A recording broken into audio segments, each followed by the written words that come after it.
Good evening, my fellow Americans. It's been 343 days since the virus that has ravaged our nation tragically claimed its first life. On February the 6th in 2020, Patricia Dowd took her last breath at home under the California sun in Santa Clara. She was 57 years old, a beloved wife, mother, daughter, sister. She never knew she had the virus at the time when most folks never heard about the virus. But just like that, she was gone.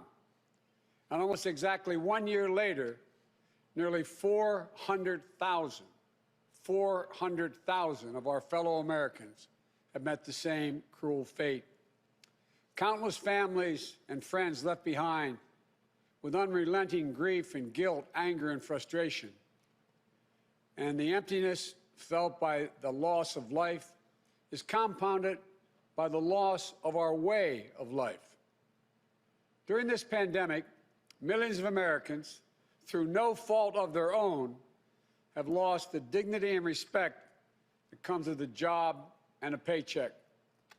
Millions of Americans never thought they'd be out of work. Many of them never even envisioned the idea, are facing eviction, waiting for hours in their cars to feed their families as they drive up to a food bank. Millions have kept their jobs but have seen their hours and paychecks reduced, barely hanging on as well. That's happening today in the United States of America.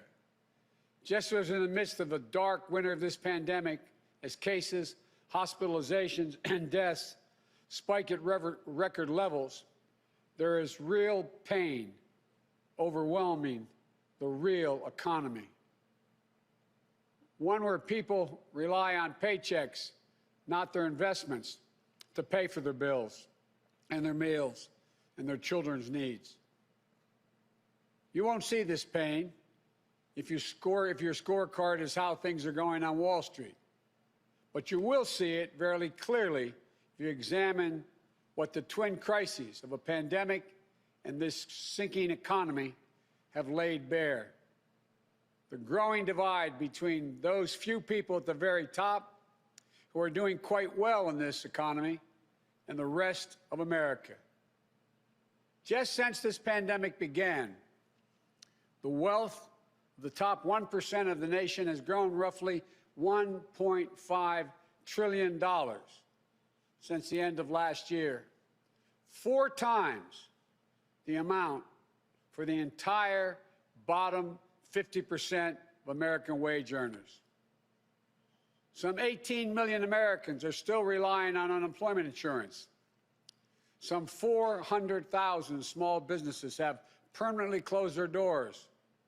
And it's not hard to see that we're in the middle of the once-in-several-generations economic crisis with a once-in-several-generations public health crisis. The crisis of deep human suffering is in plain sight, and there's no time to waste. We have to act, and we have to act now. This is what economists are telling us. More importantly, it's what the values we hold dear in our hearts as Americans are telling us. A growing chorus of top economists agree that the moment of crisis, in this moment of crisis, with interest rates at historic lows, we cannot afford inaction. It's not just that smart fiscal investments, including deficit spending, are more urgent than ever. It's that the return on these investments in jobs, racial equity, will prevent long-term economic damage, and the benefits will far surpass the cost. A growing number of top economists has shown even our debt situation will be more stable, not less stable, if we seize this moment with vision and purpose.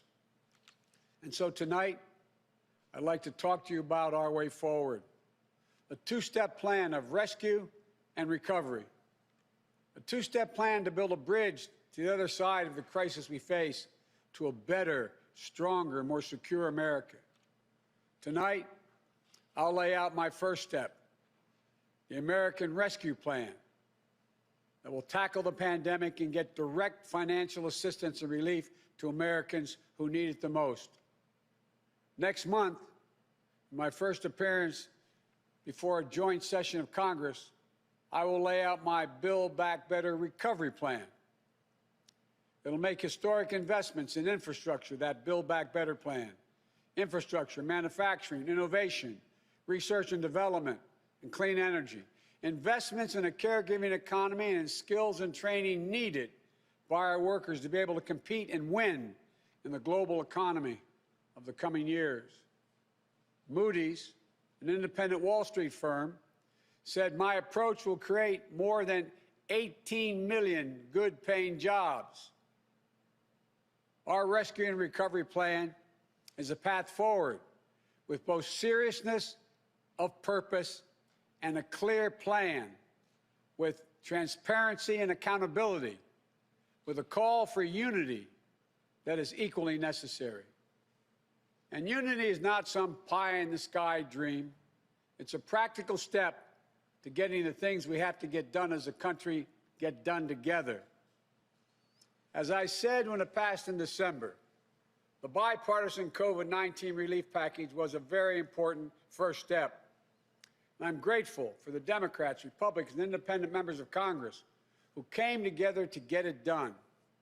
But I said at the time, it's just a down payment. We need more action, more bipartisanship, and we need to move quickly. We need to move fast. Our rescue plan starts aggressively in order to speed up our national COVID-19 response. The vaccines offer so much hope, and we're grateful to the scientists and researchers and everyone who participated in the clinical trials. We're also grateful for the rigorous review and testing that has led to millions of people around the world already being vaccinated safely. But the vaccine rollout in the United States has been a dismal failure thus far. Tomorrow, I will lay out our vaccination plan to correct course and meet our goal of 100 million shots at the end of my first 100 days as president. This will be one of the most challenging operational efforts we have ever undertaken as a nation.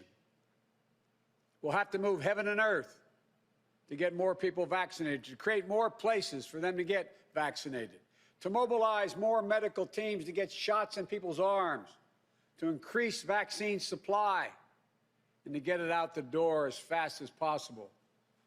We'll also do everything we can to keep our educators and students safe, to safely reopen a majority of our K-8 schools by the end of the first 100 days. We can do this if we give the school districts, the schools themselves, the communities, the states, the clear guidance they need, as well as the resources they need that they can't afford right now because of the economic dilemma they're in.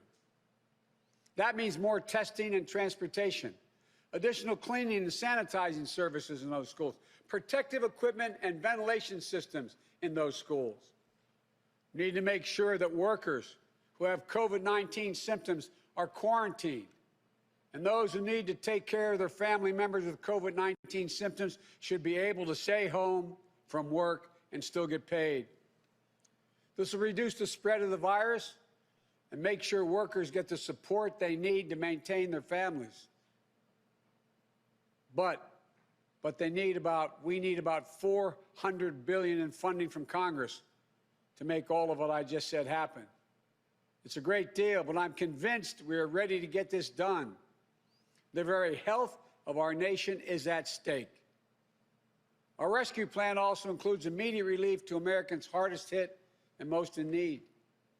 We will finish the job of getting a total of $2,000 in cash relief to people who need it the most.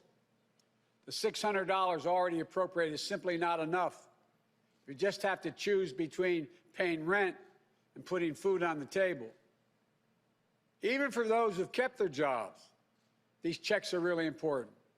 You see, if you're an American worker making $40,000 a year with less than $400 in savings, maybe you've lost hours, or maybe you're doing fewer shifts, driving a truck or caring for the kids or the elderly.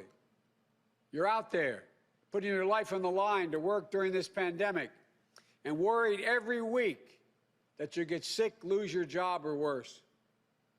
$2,000 is going to go a long way to ease that pain. We'll also provide more peace of mind for struggling families by extending unemployment insurance beyond the end of March for millions of workers. That means that 18 million Americans currently relying on unemployment benefits while they look for work can count on these checks continuing to be there. Plus, there will be a $400 per week supplement so people can make ends meet. This gets money quickly into the pockets of millions of Americans who will spend it immediately on food and rent and other basic needs. As the economists tell us, that helps the whole economy grow. We'll also tackle the growing hunger crisis in America. As I speak, and the Vice President-elect has said many times, 1 in 7 households in America, more than 1 in 5 Black and Latino households in America, report they don't have enough food to eat. This includes 30 million adults and as many as 12 million children. It's wrong. It's tragic. It's unnecessary. It's unacceptable. So we're going to extend emergency nutritional assistance for 43 million children and their families enrolled in the SNAP program through the rest of this year. We'll help hard-hit restaurants prepare meals for the hungry, provide food for the families who need it. We will invest $3 billion in making sure mothers and their young children have the nutrition they need. This will not only meet our moral obligation we have to one another, but will also spur our economic growth, get restaurants and workers back on the job. And as we work to keep people from going hungry, we'll also work to keep a roof over their heads, to stem the growing housing crisis and evictions that are looming.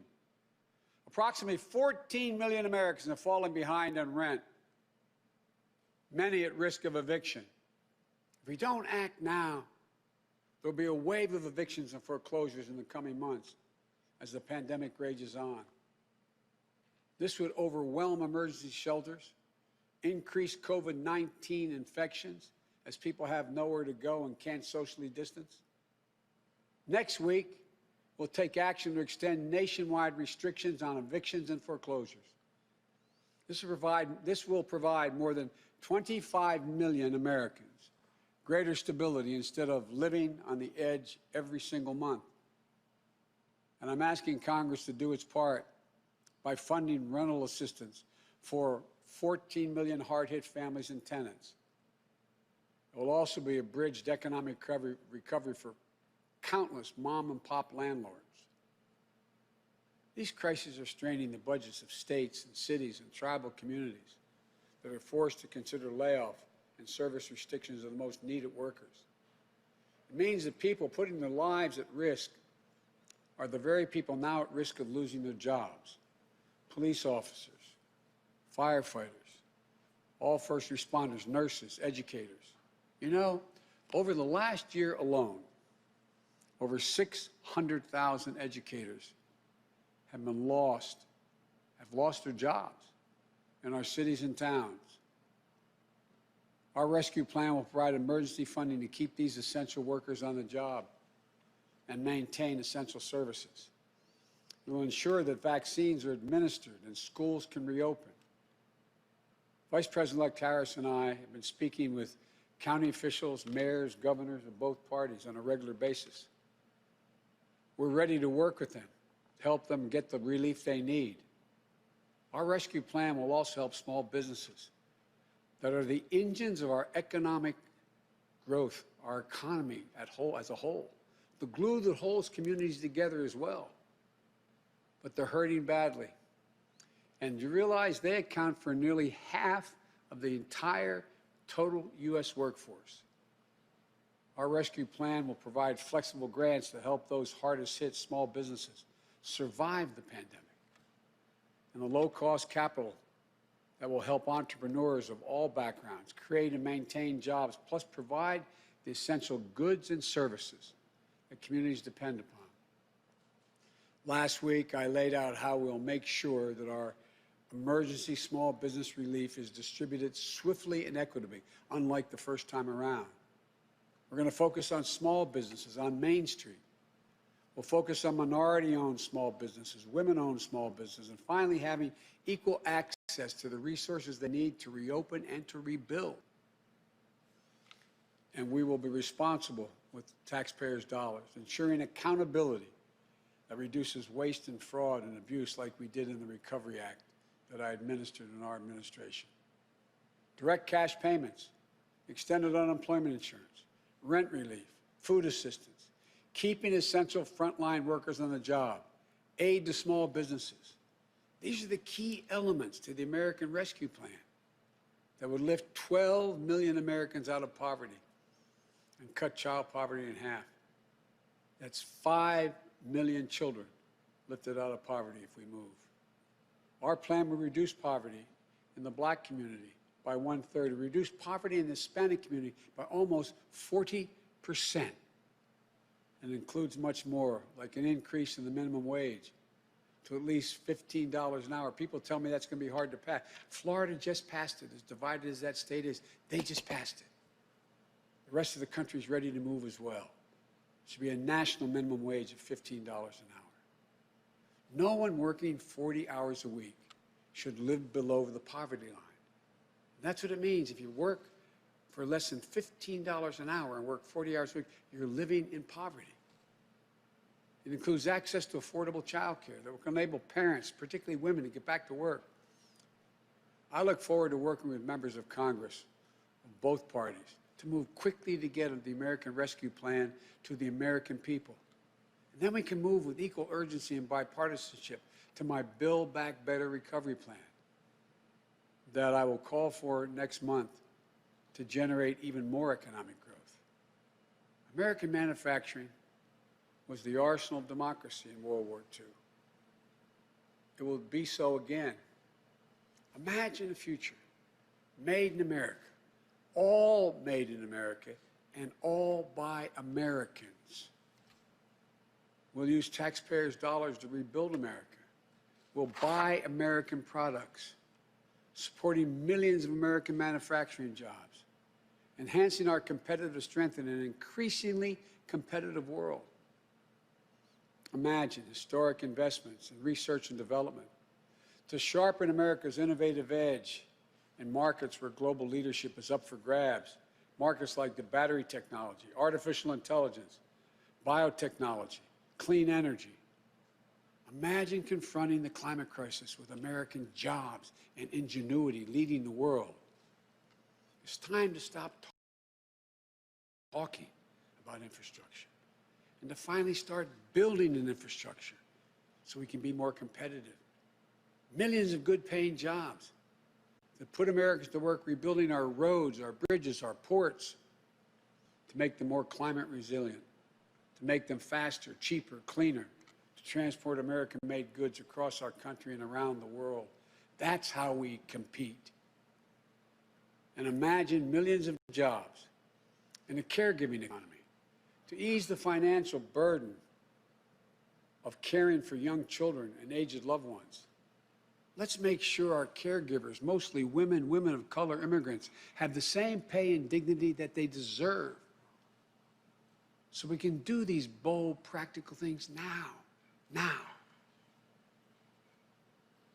You know, I know what I just described does not come cheaply, but failure to do so will cost us dearly. The consensus among leading economists is we simply cannot afford not to do what I'm proposing. Independent, respected institutions from around the world, from the Federal Reserve to the International Monetary Fund, have underscored the urgency. Even Wall Street firms have reinforced the logic. If we invest now boldly, smartly, and with unwavering focus on American workers and families, we will strengthen our economy, reduce inequity, and put our nation's long-term finances on the most sustainable course. And where we're making permanent investments, recurring investments, As I said in the campaign trail, we will pay for that by making sure that everyone pays their fair share, not punishing anybody. We can do it without punishing a single person by closing tax loopholes for companies that ship jobs overseas, or to allow American companies, 90 of them, the top Fortune 500, to pay zero in federal income taxes, asking everyone to pay their fair share at the top so we can make permanent investments to rescue and rebuild America. It's the right thing for our economy. It's the fair thing. It's the decent thing to do. We not only have an economic imperative to act now, I believe we have a moral obligation. In this pandemic, in America, we cannot let people go hungry. We cannot let people get evicted. We cannot watch nurses, educators, and others lose their jobs. We so badly need them. We must act now and act decisively. My fellow Americans, the decisions we make in the next few weeks and months are going to determine whether we thrive in a way that benefits all Americans, or whether we stay stuck in a place where those at the top do great, while economic growth for most everyone else is just a spectator sport, and where American prospects dim, not brighten. These investments will determine whether we reassert American leadership and outcompete our competitors in a global economy. We're better equipped to do this than any nation in the world. Or whether we watch them catch up and pass us by. Together, I know which path we'll choose. And that includes all Americans, so we can own the 21st century. But even with all these bold steps, it's going to take time to get where we need to be. There will be stumbles, but I will always be honest with you about both the progress we're making and what setbacks we meet. And there will, and here's the deal, the more people we vaccinate, the faster we do it, the sooner we can save lives and put this pandemic behind us and get back to our lives and our loved ones. And the sooner we can rescue and rebuild the American economy, the biggest and most profitable engine in the world. I know it's been nearly a year that tested us beyond measure. For all of you who have lost someone, my heart goes out to you. I know that feeling looking at an empty chair across the table. All of you who've fallen on hard times, I know you can never get back what you lost. But as your president, I know that every day matters and every person matters. From the very first to the nearly 400,000 lost American souls and counting, to the millions of you just looking for a fighting chance in this economy, I promise you, we will not forget you. We understand what you're going through. We will never, ever give up. And we will come back. We'll come back together. Well, we didn't get into all this overnight. We won't get out of it overnight. And we can't do it as a separated and divided nation. The only way we can do it is to come together as fellow Americans, as neighbors, as the United States of America. And when we do, there's nothing beyond our capacity. I've said this many times. When America acts as one, there's never been a single thing we've been unable to do, no matter how consequential the issue has been. Out of all the peril of this moment, I want you to know, I give him a word, I see the promise as well. We've seen clearly what we face now. And I remain so optimistic about America. As optimistic as I've ever been. We have everything we need, but the will must be demonstrated. So come Wednesday, we begin a new chapter. The Vice President-elect and I will do our best to meet all the expectations you have for the country and the expectations we have for it. I'm confident. I am truly confident. Together, we can get this done and come out better off than when we went into this crisis. God bless you all, and may God protect our troops.